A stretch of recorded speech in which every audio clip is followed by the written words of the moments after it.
Se você quer saber como obter rendimentos em dólar correndo pouco risco através da renda fixa internacional, esse vídeo é para você. Meu nome é Renan Zanella, eu sou consultor CFP e analista CNPI. Se você se interessa por economia, finanças e investimentos, se inscreva no canal e fique até o final que eu tenho certeza que você vai sair desse vídeo com muito mais clareza e sabendo os próximos passos para a sua carteira no exterior. Olá pessoal, tudo bem? Eu recebi muitos feedbacks positivos do nosso primeiro vídeo do canal sobre renda fixa no exterior. Então a gente vai se aprofundar nessa classe de ativo para que você domine a renda fixa internacional, para que você possa obter rendimentos em dólar, correndo pouco risco ou pelo menos correndo muito menos risco do que o mercado acionário e outras classes de ativos. O foco desse vídeo serão os títulos de dívida corporativa ou os bonds. Aqui no Brasil a gente chama esses títulos de debêntures. Você pode ver também um CRI ou um CRA na sua corretora. Lá fora a gente trata eles como bonds, ou seja, são títulos que empresas emitem para poder captar recursos e fazer um novo investimento,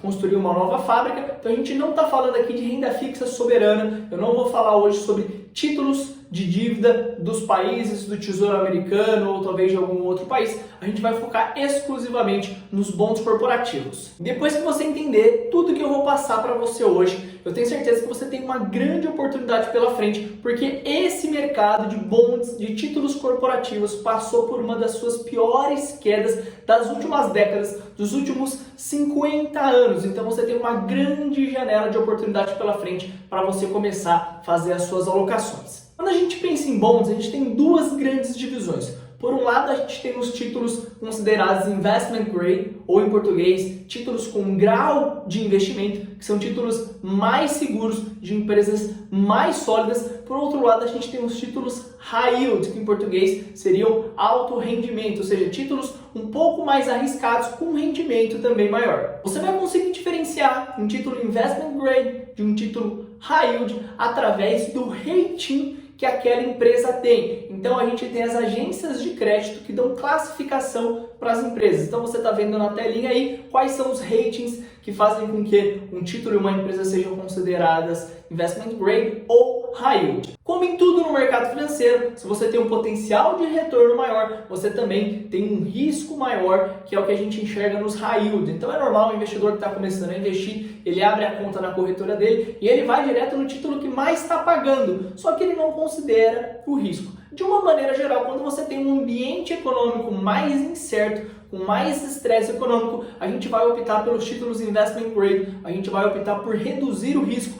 porque aqui a gente está tratando de títulos, uma classificação melhor, empresas mais sólidas que, independente da situação econômica ou da recessão, devem passar e continuar com seus resultados positivos. Já quando a gente tem um cenário econômico mais favorável, uma economia pujante, os títulos high yield vão fornecer um rendimento melhor para a gente. Então tenha em mente essa diferença. Quando a gente olha para um título de grau de investimento, a gente tem um retorno um pouco menor, mas a gente tem também mais segurança. O que o mercado está preocupado aqui é com a migração de crédito, ou seja, aquela empresa era AAA, de repente alguma coisa aconteceu, ela passou para AA ou passou para A apenas. Então o mercado está mais preocupado com a migração de crédito. Já no caso dos high yield, a gente tem um rendimento maior, só que a gente corre mais risco também e o mercado está mais preocupado com o risco de calote. E aqui ficam duas curiosidades. Primeiro, a nível internacional, os títulos de dívida do Brasil, do nosso país, são considerados high yield ou junk bond. Então, a nível internacional, a gente tem um nível de risco muito alto comparado a outros países.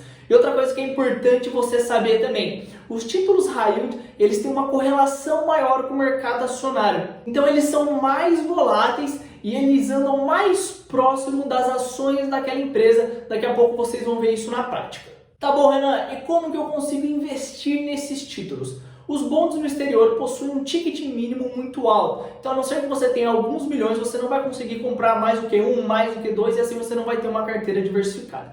Pela corretora Avenue, você consegue comprar bonds hoje com 50 mil dólares, ou se você tiver um trust, você também consegue comprar bonds com mais facilidade. Mas fica tranquilo que isso não é um impedimento para você, porque a gente pode fazer as nossas alocações nos títulos de dívida de grau corporativo ou de alto rendimento através dos ETFs. E eu vou dizer mais, utilizar os ETFs é uma baita vantagem, por alguns motivos. Primeiro, ETF no exterior tem um custo muito ridículo, muito barato. Você está diversificado, então ao invés de você comprar um título, depois comprar outro, você vai comprar um ETF que já tem ali mais de 1.000, 2.000 títulos. Então você já está diversificado com relação ao risco de uma empresa específica quebrar, uma empresa específica não conseguir honrar os seus pagamentos.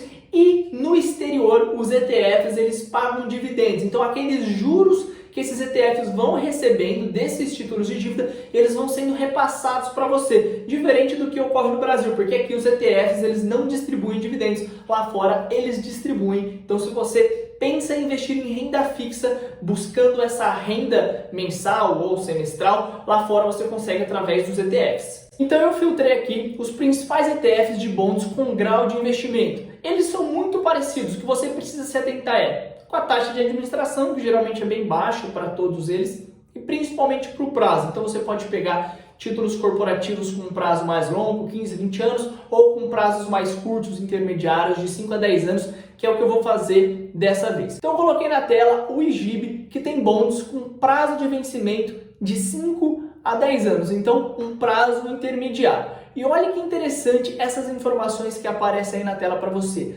Primeiro, Number of Holdings é o número de ativos que aquele ETF tem. Então ele tem mais de 2.700 títulos. Lembra que eu falei para vocês? Através do ETF você consegue diversificar completamente o seu investimento. Então 2.700 está excelente. Além disso, essa informação aqui é importante. Effective Duration, a duration efetiva daquele ETF é de 6,31.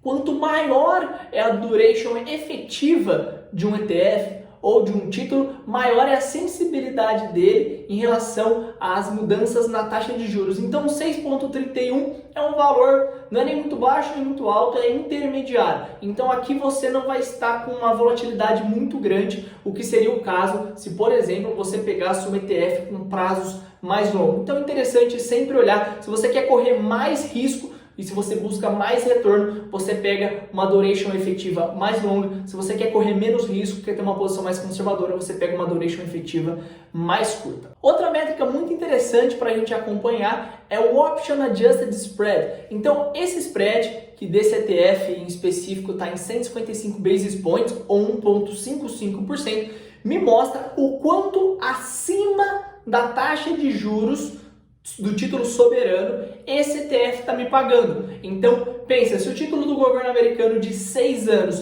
paga 2% ao ano, se esse título aqui tem um spread de 1,55%, quer dizer que ele vai pagar 2 mais 1,55%. Então, spread é sempre a diferença acima dos títulos soberanos que aquele ETF ou que aquele bond está me pagando. Então aqui, como eu estou correndo um risco adicional, porque uma empresa tem um risco maior do que o próprio tesouro, o próprio governo americano, eu sou recompensado por isso. Eu recebo um spread, ou seja, um rendimento adicional. E por último, o que a gente vai olhar, que é super relevante, é o Average Yield to Maturity, ou seja, a taxa média que aqueles títulos que estão no ETF vão me pagar. Como é que a gente interpreta isso, pessoal? Se não houver nenhuma mudança na curva de juros, nenhuma mudança no spread de crédito desses títulos, ou seja, se tudo permanecer igual, 4,33% ao ano em dólares é o rendimento que esses títulos vão me fornecer. É lógico, se a taxa de juros cai, eu vou ter um rendimento maior, porque o preço dos títulos vai subir. Da mesma forma, se a taxa de juros subir, eu vou ter um rendimento um pouco menor. Mas se nada acontecer, se tudo permanecer igual, 4,33% é o que eu vou receber de rendimento médio com esse ETF. Então, para caminhar para o final, eu filtrei aqui os principais ETFs High Yield, alto rendimento, e eu vou considerar aqui na nossa análise o HYG, que é o principal deles, e a gente vai olhar as principais características e comparar, fazer um paralelo com o nosso ETF de grau de investimento. Então esse ETF ele tem 1.200 ativos, também super diversificado, muitos ativos. Ele tem um spread de 380 basis points, ou 3,8%. Isso significa que eu tenho um retorno adicional acima do que o título do Tesouro Americano me pagaria, com o mesmo vencimento, de 3,8%. Por quê? Porque eu estou falando de empresas que são um pouco menos sólidas, um pouco menos saudável financeiramente falando, então elas têm um rendimento maior. Além disso, o Yield to Maturity médio, ou seja, a taxa de juros média que aqueles títulos daquele ETF pagam é de 6,70%, ou seja, já é maior também do que o rendimento dos outros títulos do outro ETF que a gente acabou de analisar. E por último, o que confirma aquilo que a gente conversou um pouco mais cedo é o beta desse ETF. Esse beta aqui nada mais faz do que comparar o movimento do ETF High Yield junto com o movimento do S&P 500, ou seja, as ações da Bolsa Americana. Esse beta é de 0,39, é um beta positivo e bem relevante. Então é aquilo que eu falei para vocês, os títulos High Yield, eles têm uma correlação maior com a Bolsa Americana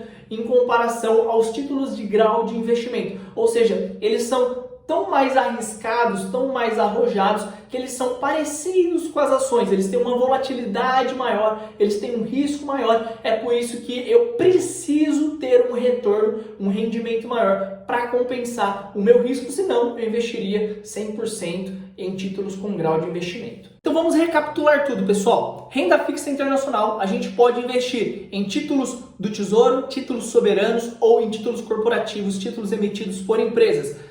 Os títulos emitidos por empresas sempre vão pagar mais. Dentro desse universo aqui, a gente tem duas grandes divisões, que foi o tema desse vídeo. Os títulos com grau de investimento, que pagam menos, mas são mais seguros, mais conservadores. E os títulos high yield, que pagam mais, têm um rendimento maior, mas também possuem um risco maior. No exterior, para você comprar um bond individualmente, você vai precisar ter um recurso muito relevante. Se esse não é o seu caso, você pode fazer através dos ETFs. Então você simplesmente vai filtrar. Eu coloquei aqui na descrição, e se você também pode tirar print, é só voltar no vídeo. Quais são os ETFs de títulos de grau de investimento e ETFs de títulos high yield. A partir disso você consegue montar a sua carteira de investimentos. Se você quer correr mais risco, se você tem um perfil mais arrojado, ou se a economia está saindo de uma recessão, entrando numa recuperação, uma fase de expansão, você pode optar pelos títulos de maior rendimento, correr um pouco mais de risco. Já se o cenário é mais incerto, se o cenário é de recessão ou de desaceleração econômica, você vai optar pelos títulos de grau de investimento, vai ganhar um pouco menos, mas também vai correr menos risco.